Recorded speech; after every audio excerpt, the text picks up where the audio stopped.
Marcos, capítulo 10, versículo 46. Depois foram para Jericó, e saindo ele de Jericó com seus discípulos e uma grande multidão, Bartimeu, cego, filho de Timeu, estava sentado junto ao caminho, mendigando. E ouvindo que era Jesus de Nazaré, começou a clamar e a dizer: Jesus, filho de Davi, tem misericórdia de mim. E muitos o repreendiam para que se calasse, mas ele clamava cada vez mais: Filho de Davi, tem misericórdia de mim. E Jesus, parando, disse que chamassem, e chamaram o cego, dizendo-lhe: Tem bom ânimo, levanta-te, que ele te chama. E ele, lançando de si a sua capa, levantou-se e foi ter com Jesus. E Jesus, falando, disse-lhe: Que queres que eu te faça? E o cego lhe disse: Mestre, que eu tenha vista. E Jesus disse: Vai, a tua fé te salvou. E logo viu e seguiu a Jesus seu caminho. Amém? Pode sentar. Nós temos a história de um cego à beira do caminho. Assim como nós somos cegos à beira do caminho. E é necessário abrir em nós a visão espiritual de que Jesus é o Senhor de todas as coisas. Este cego à beira do caminho tem uma história em volta dele. A história bíblica revela alguns fatos, mas o estudo de historiadores revelam outras coisas mais profundas. Eu quero que você entenda um pouco da vida de Timeu, porque o nome de Timeu era o pai de Bartimeu, do cego de Bartimeu. O seu pai foi um homem que se levantou contra Roma e ele foi morto pelo Império Romano. Foi matado porque havia se levantado contra o Império Romano. E para que ninguém se levantasse contra Roma, ninguém da família, o filho foi cegado. A cegueira do cego de Bartimeu não era uma cegueira simplesmente que nasceu assim. Era uma cegueira provocada para que ele não se levantasse e viesse contra Roma no futuro. Ele permaneceu vivo, mas cego. Aquela capa que Bartimeu usava, já existem inúmeras pregações falando daquela capa. Eu quero crer, segundo aprendi recentemente, e que praticamente anula todos os outros significados da capa. Aquela capa ele ganhou do pai dele, que era a capa que o pai usava como soldado romano. Então Bartimeu era respeitado porque usava uma capa romana. E sobre ele estava o castigo de Roma, a cegueira provocada. Então, sendo Bartimeu um conhecedor da palavra, sabedor das coisas de Jesus, note que o texto bíblico diz que Jesus vinha vindo e o pessoal gritava: Jesus, Nazareno. E ele pergunta: quem é que vem aí? Jesus, o Nazareno. Porém, o cego começa a clamar. Eu quero explicar para vocês que clamar não é simplesmente falar assim: ei, ô você aí, vem aqui, não. Não é assim não. Quando você pega o dicionário e olha o que é clamar, clamar é bradar em alta voz. Clamar é gritar. E aquele cego gritava: Jesus, filho de Davi, tem misericórdia de mim. Mas por que misericórdia? Por que misericórdia? Ele poderia pedir assim: Jesus, cura eu. Jesus, eu estou precisando da sua ajuda. Jesus, eu preciso de enxergar. Ele poderia dizer assim. Porém, ele grita em alta voz: Jesus, filho de Davi, tem misericórdia de mim. Se nós voltarmos à história e vamos lá para o Velho Testamento, quando Davi foi entrar na cidade de Jerusalém, que depois se transforma em Jerusalém, antes de antes de Davi invadir Jerusalém, que era, o nome dela era Jebus, a cidade dos Jebus. O povo que morava lá eram os jebuseus. Então, não era Jerusalém, era a terra e a cidade dos jebuseus. Depois que Davi invade, toma a cidade, ele põe o nome de Jebus-Salém e depois Jerusalém. Mas para que Davi invadisse a cidade, os muros eram altos. E eles chegaram na muralha, mas não tinha como entrar. Então eles vão pela rede de esgoto da cidade. Mas antes de entrar na rede de esgoto, aquela cavidade gigante onde saía o esgoto da cidade do Jebus, moravam cegos, aleijados, coxos, leprosos e tudo mais. Leproso eu não sei, porque leproso acho que era fora da cidade. Mas eram doentes, enfermos e aleijados. E para que Davi entrasse lá, tinha que passar por esses bandos de enfermos, inclusive os cegos. Então, Davi dá uma ordem. Se não me engano, foi Joabe que vai até lá e mata todo mundo. O aleijado, o cego, o coxo, o manco, o sem braço, ele matou todo mundo. Para abrir espaço para que os soldados de Davi entrassem pelo esgoto adentro e invadisse a cidade e tomasse a cidade, assim como tomou. E Davi colocou uma lei. Nessa cidade, não entra doente, coxo, aleijado e cego. Não entra. Não entra.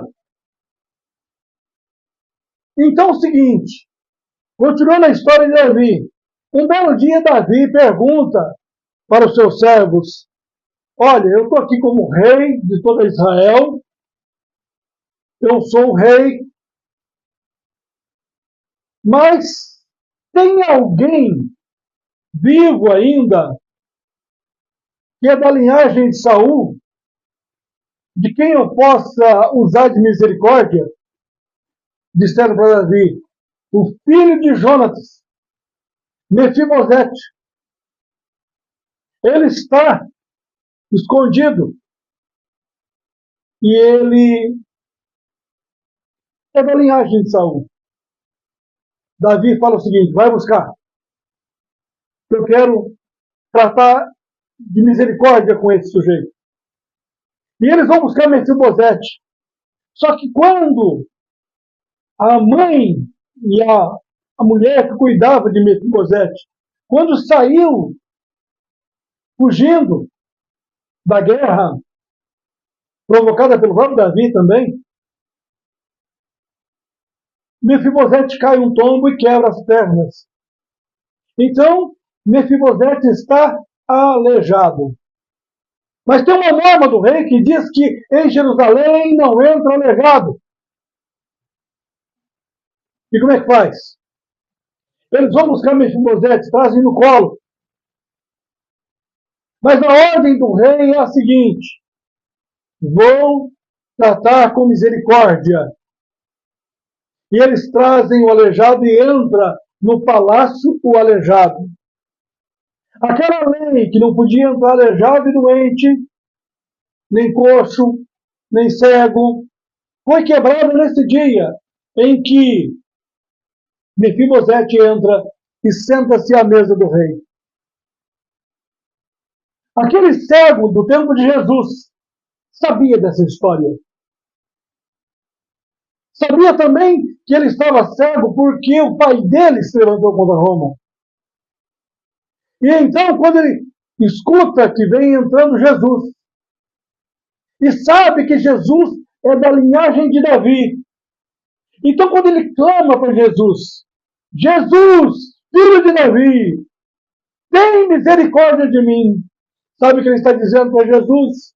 Jesus, filho de Davi, assim como Davi tratou com misericórdia Mefibosete, olha para mim, porque eu preciso da sua misericórdia. Então, Jesus certamente, cheio da compaixão e conhecedor da história que era também, ele lembra, eu sou linhagem de Davi, e eu posso quebrar hoje essa maldição que está sobre este homem de ser cego. Então Jesus chama para que ele venha.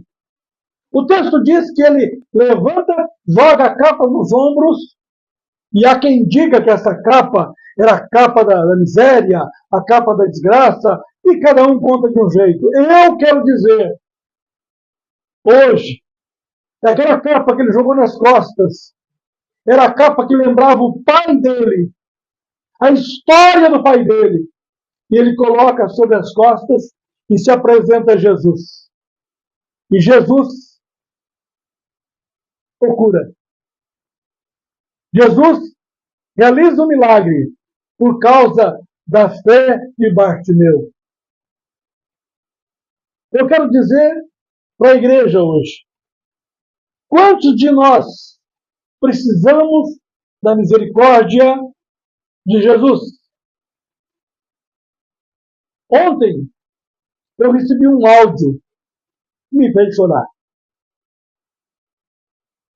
Um homem dito desviado, mas eu vejo nele uma fé muito maior que a minha. Me enviou um áudio. E só de lembrar desse áudio, ele deixa meu coração quebrantado. Esse áudio de um jovem chamado desviado. Ele fala da seguinte forma. Ele começa uma oração pequena, uma oração minúscula, mas nesta oração ele fala aquilo que nós precisamos fazer todos os dias. Ele está indo numa estrada e ele filma a estrada. Ele põe um fundo musical e ele começa a dizer assim: Jesus, eu preciso do Senhor, Jesus. Eu preciso voltar ao primeiro amor, voltar ao passado, voltar a ser como uma criança que se aproxima e chora na tua presença. Qual o dia que você chorou na presença de Jesus? E eu comecei a entrar dentro de mim com essas palavras. Qual foi o último dia que eu chorei na presença de Jesus? Ah, eu sou forte, eu não choro. Não, eu não choro por qualquer coisa. Sabe o que eu vejo nesse momento? Eu vejo nós nos dizendo fortes, nos mostrando fortes, mas basta uma gripezinha, basta uma dorzinha na ponta da unha, do dedo mindinho, tanto faz do pé ou da mão, nos tira do combate, nos faz ficar pedindo Deus toda hora, nós ficamos clamando, Jesus, misericórdia, tem dó de mim. Será que é necessário vir sobre nós a doença, a enfermidade, a cegueira, para que a gente entenda que há um Deus que está na direção de tudo? Porque os grandes cientistas estão dizendo Dizem lá, não, aquilo ali é inteligência humana, veja bem. O robô, ele quase fala, ele é inteligente humana, é humano, mas comparado ao humano, ele diz, não, isso aqui é obra do acaso. Quando se trata das coisas criadas por Deus, dizem que é obra do acaso. É o Big Bang, é uma explosão louca. Eu nunca vi uma explosão organizada. Por mais que se organiza, a explosão destrói de maneira desordenada. Qual foi o dia que você parou e esqueceu de tudo? Esqueceu do celular, da televisão, de tudo, tudo, tudo. E disse, agora, eu quero falar com Deus. Eu quero somente ouvir a voz do meu Deus. Porque Deus, Ele fala com a gente através de um vento suave, de uma brisa, de um toque. Ele invade a gente. E a gente sente que realmente Ele se faz presente em nós. Ah, eu nunca senti isso. Eu não me lembro de ter sentido isso algum dia. Então comece a buscar na oração. Comece a buscar na oração. Comece a dobrar o joelho e falar com Deus até o momento que você sentir o toque dele. Porque não é necessário que você fique cego para que Jesus venha tocar em você e fazer você enxergar. Não é necessário que eu permita que venha sobre mim a descrença de maneira tal que eu tenha que buscar o conhecimento, o entendimento e a presença dele. Esse áudio me comoveu e cada vez que eu lembro do áudio que está gravado, deixei gravado aqui. Lembre-se que é um homem que está dito desviado e esse homem faz uma oração que invade a minha alma. E eu chorei. Um áudio de 1 minuto e pouco, 1 minuto e 34, se não me engano. E eu comecei a chorar. Porque são justamente as coisas que eu preciso fazer. Aproximar-se de Deus enquanto eu posso achá-lo. Aproximar-se de Deus enquanto não chegou o grande dia. Porque nós vivemos como se fosse viver eternamente. Vivemos de qualquer jeito. Nós vivemos de qualquer maneira. Levamos assim à vontade, ela vão ter. Mas no momento da dor, da enfermidade, no momento em que nem eu disse agora há pouco, quando um dedo mindinho, não importa se é da mão ou do pé, dá lá um unheiro, nada pode gelar. E a gente nós começamos a ficar assim, ah meu Deus, por que dói? Por que está inchado? Ah, eu não posso fazer nada. Meus irmãos, busque a Deus enquanto você pode encontrar. Não é necessário ficar cego para que você clame a Deus. Lá na tua casa, quando você está só, você consegue falar com Deus? Quando você está só na tua casa, você consegue colocar no celular, que para uns é bênção e para outros é maldição. Para aquele que sabe usar é bênção, vira até um instrumento de trabalho. Para aquele que não sabe usar é uma maldição que destrói a mente. Será que de repente você na tua casa coloca lá no teu celular para tocar uma oração, um trecho da palavra de Deus, um fundo musical para que você possa ser induzido à oração? Porque muitas pessoas não conseguem orar se não tiver o fundo musical. Na tua casa, quando você anda pela tua casa, quem é que você chama dentro da tua casa? Você clama por Jesus? Jesus, filho de Davi, tem misericórdia da minha casa. Ou na tua casa você chama outros seres com outros nomes. Lembre-se que tudo que você chamar na tua casa, tudo que você cultuar na tua casa, é isso que vai vir sobre a sua casa.